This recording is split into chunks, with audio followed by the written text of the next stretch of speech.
Ang halaga mo sa Diyos ay hindi kayang baguhin ng mga pagbabago ng katayuan sa buhay mo. Kapag nawala na ang pakinabang mo para sa iba, ay halos walang kwenta ka na din kung itrato. Yun bang hindi ka lang nawalan ng kabuhayan?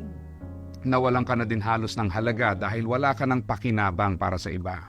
Hindi basihan ng Diyos ng kanyang pagmamahal sa iyo ang mga narating mo, kayamanan mo, impluensya mo, at iba pang basihan ng tao tungkol sa halaga mo. Ito ang dahilan kung bakit kahit mawala man ang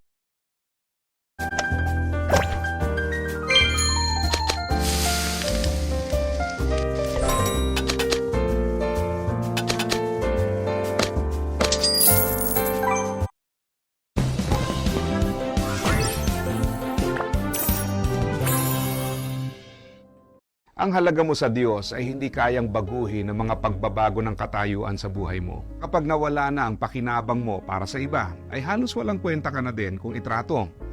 Yun bang hindi ka lang nawalan ng kabuhayan?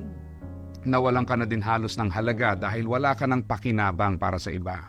Hindi basihan ng Diyos ng kanyang pagmamahal sa iyo ang mga narating mo, kayamanan mo, impluensya mo, at iba pang basihan ng tao tungkol sa halaga mo.